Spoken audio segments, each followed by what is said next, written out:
اور آپ کے کنسرنز جو تھے اس کے حوالے سے ساری چیزیں جو ہیں وہ سامنے آ چکی ہیں. تو جی ستّئی خیرہ نے سب چل پل کریں تو بیرسٹر گوہر صاحب نے سب اچھا ہے کہ رپورٹ کر کے ٹویٹ ڈال دیا.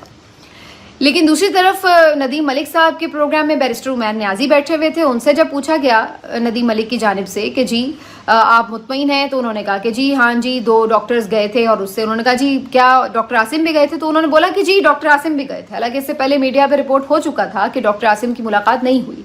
اور یہ بعد میں پھر سلمان اکرم راجہ صاحب نے بھی ایک ٹویٹ کیا ابھی تھوڑی دیر پہلے, تو انہوں نے بھی کہہ دیا تھا کہ سلمان اکرم راجہ نے کہا کہ میں نے ڈاکٹر عاصم کو اسپیشلی بلوایا تھا لیکن انہیں اندر نہیں جانے دیا گیا. تو بیرسٹر عمیر نیازی اتنے کانفیڈنٹلی کیوں ندیم ملک صاحب کو کہہ رہے تھے کہ جی عاصم صاحب کی بھی ہوئی ہے ملاقات؟ یہ ان لوگوں کے حال ہیں, ہر ایک کی اسٹیٹمنٹ ہی الگ تھی. اس کے بعد بیرسٹر گوہر صاحب نے رات گئے ایک میڈیکل رپورٹ بھی مبینہ طور پر جو کہ عمران خان صاحب کی تھی اس کو شیئر کیا, اور اس میں لکھا ہوا تھا کہ جی عمران خان صاحب کا آج کے روز چیک اپ کیا گیا, اور اس کی اوور آل جو رپورٹ ہے وہ یہ کہ وہ ٹھیک ہیں. ہاں ان کو تھوڑا بہت انفیکشن ضرور تھا جو کہ اب ٹھیک ہے وغیرہ وغیرہ, اور جو ایون ڈاکٹرز کے نام تک تھے وہ بھی اس میں ویزیبل نہیں تھے. اور اس طرح سے ایک رپورٹ جاری کر کے بیرسٹر گوہر صاحب نے کہا کہ جی سب ٹھیک ہے, کوئی پریشانی کی بات نہیں, سب آرام سکون سے اپنے گھروں میں بیٹھے ہیں. اب اس سارے معاملے کے اوپر ظاہری سی بات ایک ریاکشن آنا شروع ہو گیا. کاشف عباسی صاحب کے شو میں نورین صاحبہ موجود تھی, عمران خان صاحب کی بہن, اور انہوں نے واضح طور پر یہ کہا کہ انہیں بیرسٹر گوہر کے اس ٹویٹ پر یا پیمز اسپتال کے ڈاکٹرز پر کوئی بھی اعتماد نہیں ہے. اور انہوں نے واضح طور پر کہا کہ ہمارا مطالبہ تو یہ تھا کہ میری ملاقات کرائی جائے, لیکن میری ملاقات نہیں کرائی گئی, اور پھر اگر میری نہیں بھی کرائی گئی تھی تو ڈاکٹر عاصم جو کہ ان کے پرسنل فزیشین ہے, کم از کم ان کو بھیجا جاتا اندر. تو ہم اس طرح کسی بھی سرکاری رپورٹ کے اوپر تو نہیں اعتبار کر سکتے. سرکاری رپورٹس تو کچھ بھی بنوائی جا سکتی ہیں, اور یہ تو ہمارے ہاں ایک نارمل روٹین کی بات ہے. تو ہم کیسے مان لیں کہ سب ٹھیک ہے اور یہ جو سرکاری رپورٹ ہے یہ بالکل درست ہے؟ تو انہوں نے بالکل اس کے اوپر عدم اعتماد کا اظہار کیا. اب یہ عجیب بات ہے کہ اگر عاصم صاحب کو نہیں بھی دی گئی تھی وہاں پر رسائی, تو بیرسٹر گوہر اتنا مطمئن ہو کے یہ رپورٹ کیوں کر رہے تھے؟ وہ اس پہ بالکل خدشات کا اظہار کر سکتے تھے, بلکہ تحفظات کا اظہار کرنا چاہیے تھا کہ جب ہماری کمٹمنٹ یہ ہوئی تھی کہ ڈاکٹر عاصم ملیں گے, تو بیرسٹر گوہر نے اس تحفظات کا اظہار کیوں نہیں کیا اپنی ٹویٹ میں؟ بے شک آپ کہہ دیتے کہ جی ہمیں بتایا یہ گیا ہے کہ جی سرکاری ڈاکٹرز نے چیک کیا ہے, یہ ٹھیک ہے یہ رپورٹ, لیکن ہمارے ساتھ تو یہ بات ہوئی تھی, تو یہ مس کمٹمنٹ حکومت نے کیوں کی؟ تو یہ ٹویٹ یوں بھی ہو سکتا تھا. لیکن بیرسٹر گوہر نے جس انداز سے یہ ٹویٹ کیا, پھر تو بس ان کی شامت آنی تھی اور وہ آ گئی. تو ظاہر ہے کہ جو پی ٹی آئی کے کارکن ہیں اور جو لیڈرشپ میں بھی ایون بہت سارے لوگ, انہوں نے بہت غصہ کیا اس بات کے اوپر, اور بہت تنقید ہوئی ہے بیرسٹر گوہر کے اوپر کہ جی کیسے آپ سرکاری رپورٹ پہ سب کچھ مان کے سچ اور آرام سے بیٹھ گئے. کم از کم اس بات پر تو احتجاج ہونا چاہیے تھا کہ جو آپ سے طے شدہ معاملات تھے اس کے مطابق ڈاکٹر عاصم کو کیوں نہیں بھیجا گیا. سلمان اکرم راجہ صاحب نے بھی ایون اس بات کے اوپر تحفظات کا اظہار کیا. تو یہ آج ساری جو صورتحال تھی عمران خان صاحب کے حوالے سے تھی, لیکن اس کے اندر سے بات پھر اگین وہی نکلتی ہے جو میں آپ کو پہلے کئی دفعہ بتا چکی ہوں, آگے ابھی دوبارہ بتاتی ہوں. لیکن اس سے جڑی ایک اور اہم خبر یہ تھی آج کہ آج جمائمہ صاحبہ نے, جو عمران خان صاحب کی سابقہ اہلیہ ہیں, انہوں نے ایک ٹویٹ کیا, اور انہوں نے بھی اب ایون اپنے ٹویٹ میں عمران خان صاحب کے ساتھ جو ٹریٹمنٹ ہو رہا ہے اس کے اوپر تحفظات کا, شدید تحفظات کا اظہار کیا ہے. جمائمہ گولڈ سمتھ یہ کہتی ہیں کہ جو ان کے ساتھ ٹریٹمنٹ ہو رہا ہے, جیسے انہیں قید تنہائی میں رکھا گیا ہے, اس کے اوپر اب وہ مزید جو ہے وہ خاموش نہیں رہ سکتی. یہ بہت تشویشناک خبریں ہیں. ان کے جو بچے ہیں ان سے ان کے والد کی ملاقات بھی نہیں سپٹمبر سے کروائی جا رہی, جو کہ پہلے پھر بھی ویکلی بیسس پہ ہو جایا کرتی تھی. ان کی ٹیلی فون پہ جو بات چیت ہو جاتی تھی وہ بھی نہیں ہو رہی. اور پھر انہوں نے اوور آل بھی لکھا کہ جو اوور آل بھی اس وقت سچویشن ہے, ایکس مسلسل بین ہے, اور پھر جو مختلف سیاسی قیدی ہیں ان کے حوالے سے بھی انہوں نے بات کی ہوئی ہے, عمران خان صاحب کی بہنوں کے حوالے سے بھی بات کی ہوئی. تو یہ سب چیزیں انہوں نے اس میں ڈسکس کی کہ ان تمام چیزوں کے اوپر جو ہے بہت کنسرنز ہیں ہمارے, اور اس کے اوپر فوری طور پر جو ہے بالکل انہوں نے ڈیمانڈ کی کہ چیزوں کو دیکھنا چاہیے. یہ بالکل عجیب و غریب صورتحال ہے کہ بالکل عمران خان صاحب سے کسی کا کوئی رابطہ نہیں ہے. اور آپ کو معلوم ہے کہ جمائمہ گولڈ سمتھ ظاہر ہے ایک دنیا میں بااثر شخصیت ہیں, اور ان کا اس ٹویٹ میں اس طرح سے تحفظات کا اظہار کرنا معنی رکھتا ہے. اور پھر اس کے بعد ان کی ریچ ظاہر ہے بہت زیادہ ہے, پیغام ان کا بہت دور تک پہنچا ہے. تو اس کے اوپر پھر باقی بھی بہت سارے نامی گرامی لوگ جو ہیں وہ بھی اس کو ٹویٹ کو پڑھ کے اس کے اوپر اپنا ریاکشن دے رہے تھے. تو یہ جو ساری آج سچویشن بنی ہے یہ مزید بتاتی یہی ہے کہ جو عمران خان صاحب کے حوالے سے خبریں ہیں جو ان کو بالکل ایک مسنگ پرسن کی طرح بنا دیا گیا ہے, تو یہ جو ساری چیز ہے یہ اب کافی زیادہ ہائپ پکڑ رہی ہے، لیکن اس کو ابھی مزید 2-3 دن حکومت چاہتی ہے کہ اسی طرح گو مگو کی کیفیت برقرار رکھی جائے، اور اس کا جو مقصد نظر آتا ہے وہ صرف یہی ہے کہ 17 یا 18 تاریخ کو آئینی ترمیم کر لی جائے اور اس کے بعد بھلے عمران خان صاحب سے ملاقات ہو جائے۔ اب ان کا جو پلان نظر آتا ہے وہ یہی کہ عمران خان کو احتجاج کی کال دے دیں گے، کوئی واضح ڈائریکشن دے دیں گے پی ٹی آئی قیادت کو، اور پھر انہیں کرنا پڑے گا یہ سب۔ تو اس لیے انہوں نے کہا کہ جی اس کے اوپر خاموشی سے پابندی لگا دو، اور پی ٹی آئی کی قیادت بھی کسی طرح ایسا لگ رہا ہے کہ ایک طرح کی سہولت کار بن گئی ہے حکومت کی، کہ انہیں بھی اس بات پہ کوئی خاص پریشانی نہیں ہے کہ جی عمران خان صاحب کی ڈائریکشن کے بغیر ہم نے اس ترمیم کو کیسے روکنا ہے، کیسے نہیں روکنا۔ اپنے طور پر انہوں نے یہ ضرور کیا ہے کہ جی مختلف لوگوں کو ہم نے سیف ہاؤس میں بھیج دیا، سب سے رابطے میں یہ وہ، لیکن ایون دین کیا عمران خان صاحب یہ بھی الاؤ انہیں کر رہے ہوتے کہ آپ آئینی ترمیم کے اوپر باقاعدہ بیٹھ کے کمیٹیوں میں ڈسکشنز بھی کریں اور اس کے جائزے بھی لیں اور اپنی تجاویز بھی دیں اور ان کی تجاویز پر غور کریں؟ تو کیا یہ سب کچھ عمران خان صاحب ان کے ڈائریکٹ کرتے اگر ان سے ملاقات ہو رہی ہوتی؟ میرا نہیں خیال، کیونکہ عمران خان صاحب اس بات پہ بہت واضح تھے کہ یہ جو حکومت ہے اس کے پاس تو یہ مینڈیٹ ہی نہیں ہے۔ اس پارلیمنٹ کے اندر آدھے لوگ جو ہیں وہ ویسے ہی جعلی فارم 47 کے اوپر بیٹھے ہوئے ہیں، تو ان کے پاس تو مینڈیٹ ہی نہیں ہے کہ کسی قسم کی یہ ترمیم کر سکے، اچھی یا بری تو پھر بعد کی بات ہے، یہ تو کرنی ہی نہیں چاہیے انہیں۔ تو عمران خان صاحب تو یہ ایک اس کے اوپر سٹانس لے کے بیٹھے ہوئے تھے، اور یہاں پر جو پی ٹی آئی قیادت ہے وہ اپنے طور پر باتیں کری۔ آج رؤف حسن صاحب تو ایک پروگرام میں یہ تک کہہ گئے کہ جی ٹھیک ہے اگر کچھ چیزیں بہتر ہوئی تو ہم حمایت بھی کر سکتے ہیں، ووٹ بھی کر سکتے ہیں، تو اندازہ لگائیے ان کا۔ تو یہاں پر بظاہر ایسا لگ رہا ہے کہ یا تو پی ٹی آئی قیادت بالکل بے وقوف ہے کہ ان کو کچھ سمجھ نہیں لگ رہی، یا نظر آ رہا ہے کہ یہ واقعتاً کوئی ان کو یعنی ان کو یوز جس طرح سے کیا جا رہا ہے عمران خان صاحب سے دور کر کے، اور ان کو آئیڈیا نہیں ہو رہا۔ اب یہ تو اللہ بہتر جانتا ہے کہ اصل حقیقت کیا ہے، لیکن بہرحال جو چیزیں سامنے آ رہی ہیں اس کے مطابق تو بظاہر لگ رہا ہے کہ حکومت کم از کم اس حد تک تو کامیاب ہے کہ عمران خان صاحب سے ان کا رابطہ منقطع کر کے ان کو بالکل کلولیس کر دیا ہے کہ انہوں نے کرنا کیا ہے، ان کی سمجھ میں کچھ نہیں آ رہا۔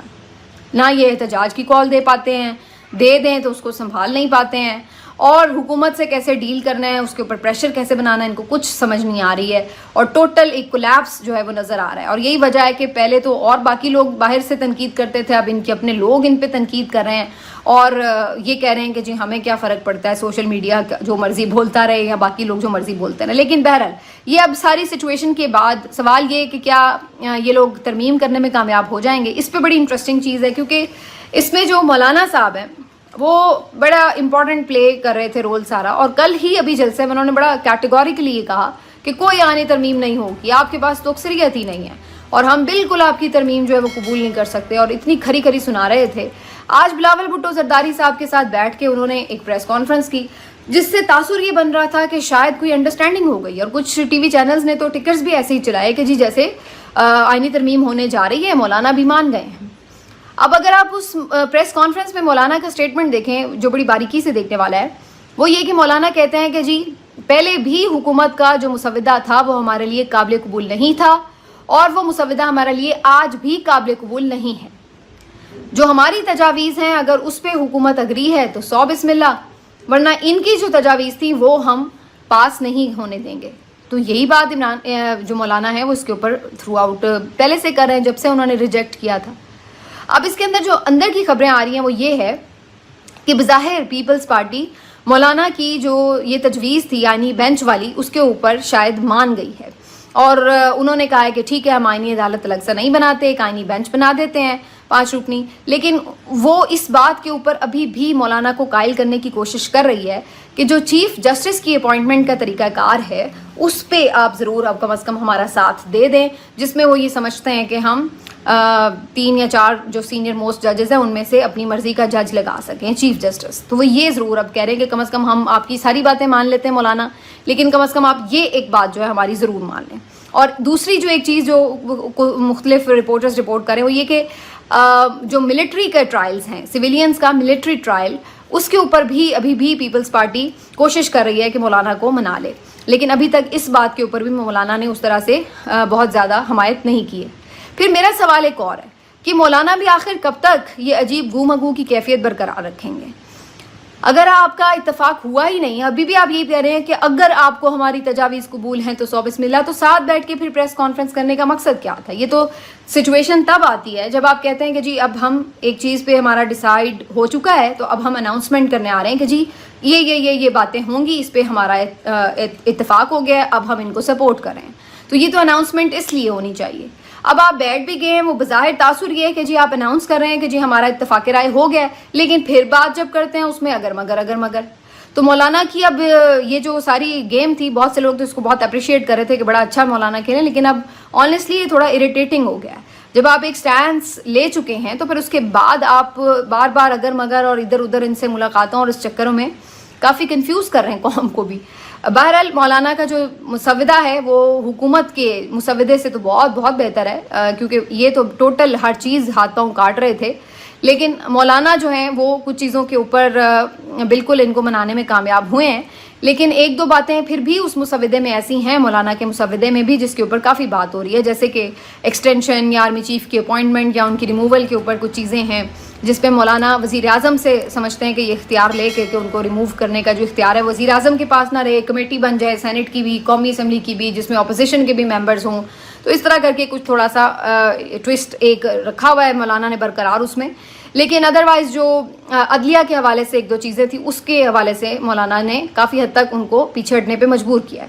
لیکن سوال پھر وہی کہ کیا نمبر گیم پورا ہے؟ تو ابھی تک کی خبر یہ ہے کہ جو پیپلز پارٹی اور PMLN کی کوشش تھی کہ مولانا کے بغیر بھی ہم نمبر پورا کر لیں، پھر ہی وہ ظاہر اپنی ٹرمز کے اوپر ترمیم کر سکتے تھے، تو وہ تو ان کی کوشش کامیاب نہیں ہو سکی الٹیمیٹلی، اسی لیے انہیں مولانا کے مجوزے کے اوپر کافی حد تک مسودے کے اوپر اتفاق کرنا پڑا ہے اور کافی چیزوں پہ پیچھے ہٹنا پڑا ہے۔